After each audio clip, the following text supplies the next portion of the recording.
Lieutenant Marcus Hale had spent his last 7 months aboard the Erevan Dawn, an interspecies research and defense vessel orbiting the border planet Katir. He was the only human on board, a representative of the Terran Alliance, assigned to bridge relations with the feline-like Kareen species after decades of fragile peace. It was quiet in his quarters that night. He had finished his duty cycle, patched a crack in the thermal shielding with his usual care, and sat reading his datapad while sipping tea, something that reminded him of Earth's calm skies. Then the door hissed open. Marcus blinked. The door's access code was private. Only ship AI and senior staff could override it. A figure stepped in, tall, slender, her silver fur glinting faintly under the soft lights. She wore a thin Kareen officer's robe, half-fastened, and her pointed ears twitched nervously. Hello," Marcus said, standing. The alien froze.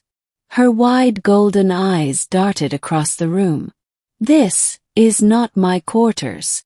"Yeah," Marcus replied carefully, half-smiling.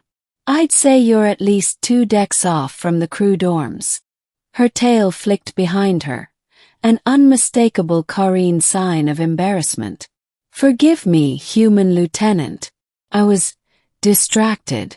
I meant to return to my own chamber." Marcus nodded toward the corridor. "Easy mistake. The corridors on Deck 5 all look the same." But she didn't move. She just stood there, shoulders tight, gaze flicking to the glowing stars outside his viewport. "You okay?" he asked gently. She hesitated before answering. "My name is Commander Lyarva. I needed space to think. And it seems my steps took me here instead." Marcus studied her more closely. He'd seen her before on the bridge, one of the ship's second-in-commands, known for her strategic brilliance and cold efficiency. But here in his room she looked different, vulnerable. "Well," Marcus said finally, "you can stay a minute if you want. I don't bite." Her gaze met his, sharp yet uncertain. "Humans, you always offer kindness so freely, even when unnecessary." He shrugged. "It's kind of our thing." Middle. The night of quiet words. She stayed. At first, she sat stiffly across the small table, clearly unsure why she hadn't left. Marcus tried to pretend this was normal, a human engineer sharing tea with a Kareen officer in his private room. But there was something magnetic about her calm unease. Lyretha's golden eyes traced the Earth relics on his wall, photographs of oceans, forests, and the faint blue marble of home. "You come from this?" she asked quietly. "Yeah," he said. "Not as grand as Katir Prime, I suppose, but we like it." She tilted her head. "It looks peaceful. You fight to defend such a gentle place." He smiled faintly. "Peace only stays that way if you're willing to protect it." She looked away. "I understand." For a moment, silence filled the small cabin. The hum of the ship's engines vibrated faintly through the floor, steady and soft. Then, unexpectedly, she spoke again, her voice lower. "Today I was told I made an error during a training simulation. My superior called it human softness. He said it clouds judgment." Marcus frowned. "And do you believe that?" "I do not know." Her tail flicked again. "When I saw the simulated civilians in danger, I hesitated. A Kareen commander is expected to sacrifice the few for the mission's success. But you humans," she looked up at him again, "you do not think that way." "Maybe not," Marcus admitted. "But we do what we can to save everyone. Sometimes it fails, sometimes it doesn't. Doesn't make it wrong to try." Her gaze lingered on him for several seconds longer than was proper. Then she said softly, "Perhaps that is why I entered your quarters tonight." He blinked. "To talk about moral philosophy."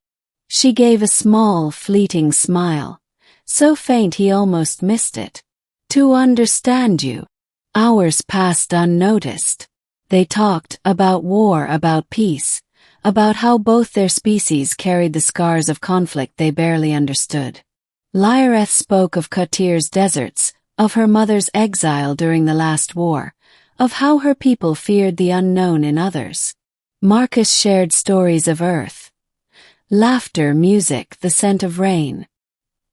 He didn't realize how deeply she listened until she asked, "What does it mean? Music makes the heart lighter." He played her a recording, a soft earth melody, violin and piano. Her ears perked, eyes widening at the unfamiliar harmony. "It feels like emotion without words," she murmured. "That's the idea," he said. When the piece ended, she exhaled slowly. "Humans are dangerous in strange ways. You invade the mind, not the planet." He chuckled. "I'll take that as a compliment." The turning point, the alarm. Suddenly, the ship's alert klaxon shattered the calm. Red lights flooded the room. "Attention all crew," the AI's voice droned. "Unknown vessel approaching from the nebula. Possible hostile intent." Lyreth shot to her feet instantly. Her calm replaced by fierce command. "Bridge. Now." Marcus was right behind her. When they reached the command deck, Captain Vor looked tense.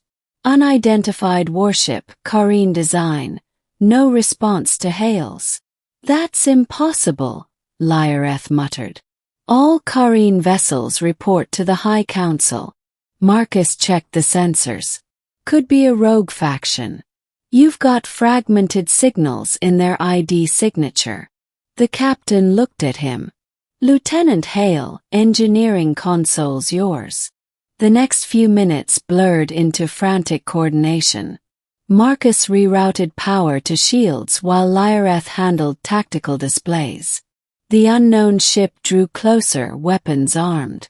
Then a transmission came through, distorted but unmistakable. "Commander Lyreth Va," the voice sneered. "You abandoned your people to serve with the humans. You're no Kareen. You are a traitor." Lyreth froze.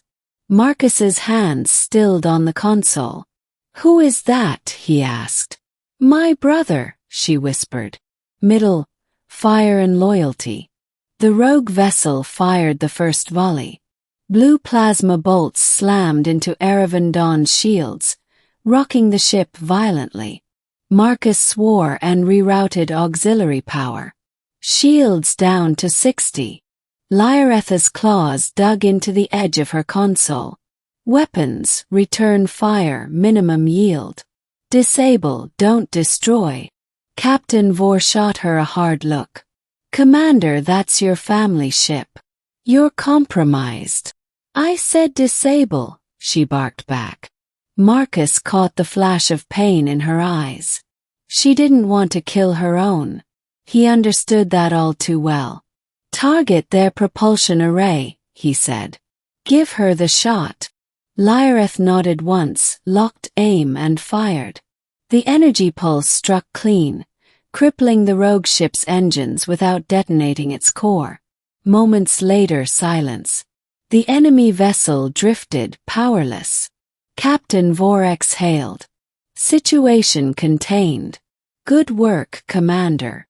But Lyreth didn't move. Her golden eyes stayed locked on the disabled ship's image. "They will brand me a traitor now, no matter what I do." Marcus touched her shoulder lightly. "You made the right call." She looked at his hand, then up at him. "You speak as though right and wrong are simple." "Not simple," he said quietly. "Just worth trying for." Ending. She refused to leave. After the incident, the captain ordered everyone to rest. The bridge cleared slowly, but Lyreth didn't leave. She stood by the viewport, gazing at the stars. When Marcus approached, she said softly, "I could have destroyed them. My own blood. But I hesitated again. Perhaps my superior was right. I am too human. He gave her a half-smile. You say that like it's an insult. She turned toward him. Do you not see what this means? My command may be revoked. I may be sent back to Katir in disgrace. Then stay, Marcus said simply. Her ears twitched. Stay where? He gestured vaguely toward the corridor. Here. With us. With me. She blinked, surprised by his boldness. Then something softened in her eyes. You offer loyalty as if it costs you nothing. It costs everything, he said. That's why it's real. She looked at him for a long, silent moment. Then, to his shock, she stepped closer. So close he could see the faint shimmer of her silver fur catching the starlight. You are strange, human, she whispered. Your kind feels deeply for those not even of your world. Guess we're wired that way, he murmured. Lyrith hesitated, then slowly placed her hand on his chest, just over his heart. This sound, she said softly. It never stops. It means I'm alive, Marcus replied, smiling faintly. She tilted her head. Then I wished to remain near it. He blinked. What? Her expression was calm, resolute. You offered me a place. I accept. Marcus tried to find words. Commander. Lyrith, she corrected. Just Lyrith when it is only us. That night, she followed him back to his quarters. The same wrong room she had entered by accident now became something else entirely. A sanctuary. She stood by the viewport again, watching the stars drift beyond the ship's hull.